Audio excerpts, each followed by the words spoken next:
and you will feel such confidence in what you already know. You are doing so well. This is an exercise in fine-tuning. There is nothing about saving anybody that's going on here today. There's nothing broken in you that we are here to fix. There is only angst in you that we are here to soothe. There's only wobble in you that is not necessary. There's only contradiction in your energy that does not serve you. And so that's what we are here about, to help you be more of who you are. And that is an exercise in continuing attention, because who you are is a continuing and fast moving, evolving being. And keeping up with what life is causing you to become is really what you are all about. You live in the fastest moving energy that has ever been, in the most contrast that has ever existed. And those two things go exactly together. The reason that your evolution is so fast, that your expansion is so fast, and therefore your possible joyous experience is so certain, is because of the diversity that gives you pause to focus. And as you do it with so many others, and collectively you are creating so much that you are really wanting to move into. You've created through your attention, and therefore through your emission of vibration, a vibrational reality that is the premise of all things to come, that future generations will come into already knowing and experiencing. It's just you who are here with the old world, and from your basis in the old world you are creating the new world. It's only you that have one foot in the old world and one foot in the new world who are having any struggle. New ones being born in don't have any struggle. They're born in to the vibration of what is. Now it's interesting, they come in through their mother's womb splat. Here they are in physical experience, dominantly non-physical energy. And then, oddly from our perspective, you who've been here before, take these fresh little new ones who are pure positive energy, who are the vibrational equivalency of your vibrational reality, that vibrational reality that we call the vortex. We want you to accept its realness. They are born in understanding all of that, but humans so often think it's important to give them really clear understanding of how things are in terms of already manifested, or more important, you think, how things have been that caused things to be how they are. Well, we agree with you partly, because how things have been and what you've lived and what you've launched vibrationally is why things are in this vibrational reality. But those new ones already feel that, and they are moving steadily toward their manifestation of this new reality.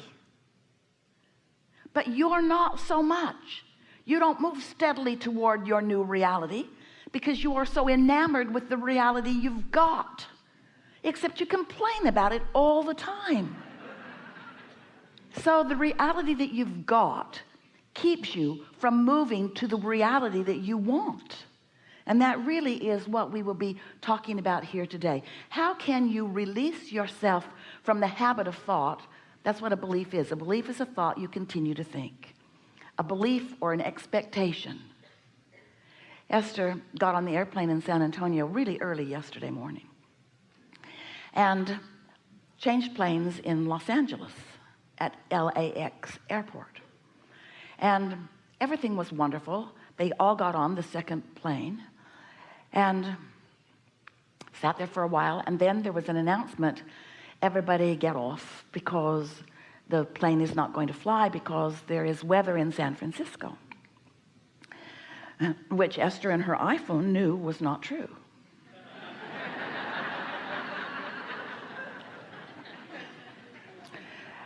So they got off, and now Esther is flying early enough that she knows that no matter what the airline decides to do, she can get in a car and drive here. It's within her ability to do that. So she was at ease knowing that she was not going to miss all of you. But as she sat there, there was a woman, really quite animated, who was talking with the gate agent with clarity and a loud voice and Sadly, she reminded Esther of herself. Because she wasn't just going to take at face value what they were saying. And as Esther listened to her, what she said made sense, even though it clashed with Esther's desire. She was saying that something, most likely some sort of anticipated weather, had slowed the San Francisco airport down enough that everyone no longer had a gate or a landing slot. And Esther had heard that before. It resonated with something that she'd heard before. And so, as Esther listened to her reasoning, the man at the gate, he was a supervisor, he listened to her, to this woman, and sort of gave her a nod and a wink that she was onto something.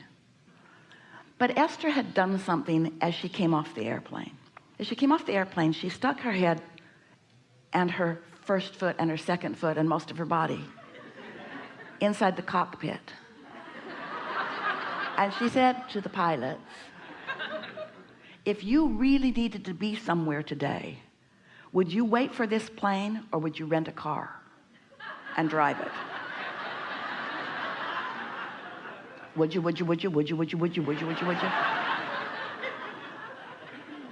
And the captain of the ship said, I wouldn't drive it. I'd wait for this airplane. And Esther thought, good enough. So here's Esther. She's had experiences where they have delayed a flight and delayed it and delayed it and delayed it and delayed it and delayed it and then finally canceled it. And she knows that if you wait around long enough, then there are no other options except maybe to drive all night. So she has this current experience with all kinds of options about the way she thinks and feels, and wanting to vibe out some truth. From where? Where do you get your truth?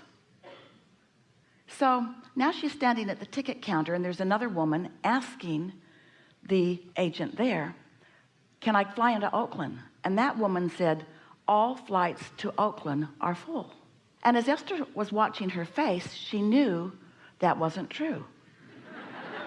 Something about the way the woman was pretending to look at the screen. And so that woman went off. She had her carry-on. She went off to Alaska Airlines. And Esther thought, well, that's that, but I believe in my captain and I'm just going to sit here. Now this woman who was animated, she's still going on and on and on and on and on about how this plane's not going to fly. She's seen it so many times. And so Esther decided to put in place a plan B. So she arranged for a limo driver to pick her up at baggage claim 3 hours from now, because she figured in 3 hours she could get her bag off that airplane if she needed to. And so now she is sitting there relaxed and in some sense of relief, knowing that she was going to get what she wanted, even though she could feel that she was banging it out in an unnecessary way. So here she is. You've been there too. Her now vibration is clouded by all of the flights that have ever been canceled, all of the lies that she thinks she's ever been told, all of the trauma that she's ever lived around this subject, and current faith in a man that she believed was telling her what he believed to be true, although she doesn't know how much he actually knew. Have you ever lived that kind of confusion? What should I do? What should I do? What's the right thing for me to do? Do I just sit here and let the universe have its way with me? How much do you trust the universe? How much do you trust that the universe has your back? How much do you know that things are always working out for you? How much do you know that there is always a way, that there's always a plan? How much do you know that you don't need to be the one that figures it out? And when you try to be the one that figures it out, while it does exercise your reasoning ability, often the more you exercise your reasoning ability under the guise of creating your own reality, the more you introduce unnecessary resistance into the equation. You hearing us? So Esther sat there, and now she's feeling amused because this has been Mr. Toad's wild ride. She's been all over the place, mostly feeling confident that she's all right no matter what. But she went here and here and here and here and here and here and here and here and here because she allowed influences of current reality and a woman who had had a lot of experience. 45 years she's been flying, she and her husband. She knows about all of these kinds of things. And she got the gate agent to give her a wink and a nod on the dire thing that she had extrapolated from her past experience. And so as Esther is sitting there and listening to all of this, she became very amused with herself. And she thought, wouldn't it be just a really funny thing if that time that they put up there was the time that we all just got on and flew off to San Francisco, which it was. It was a slight delay. It was a 3-hour delay. But it wasn't a canceled flight. And as Esther is settling into her seat, she is saying to herself, what has this life experience brought to me? What do I now know in a clearer way? What do I now know? What do I know more clearly than ever before? Things are always working out for me. There is always a path. And nothing serious is going on here. And what else? I introduced unnecessary resistance into my equation. Was it terrible? No. Was it an exercise? Yes. Was it sort of fun? Truly. Was it interesting? It's fascinating. Was it adventurous? Yes, it was. Do I feel more alive? I do. Did I make friends? Yes. Is there something I would have rather been doing with that time? No. Is it what living life is? Yes. Sitting in your environment, assessing what's going on, digesting it, just like eating a yummy vibrational meal. There isn't anything serious going on, no matter what it seems like. Esther was thinking, well, the stakes feel higher to me because I'm not just going to buy art.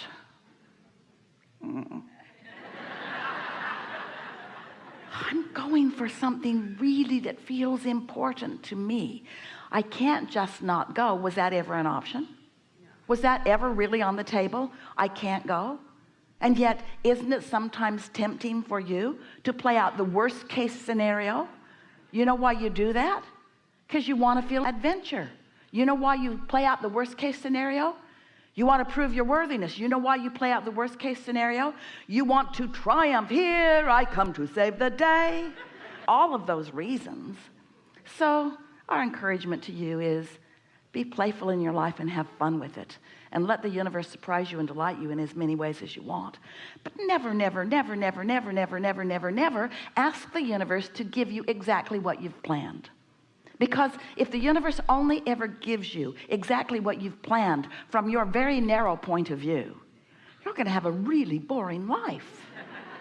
But if you allow the universe to reach out to all of the possibilities, knowing who you are and what you want, and if you've practiced your knowing that things always work out for you, then you can be an active participant. That's important in this unfolding drama of the way the universe will stand on its head to give you whatever you want whenever you want it. Welcome to planet Earth. Welcome to vast contrast and diversity.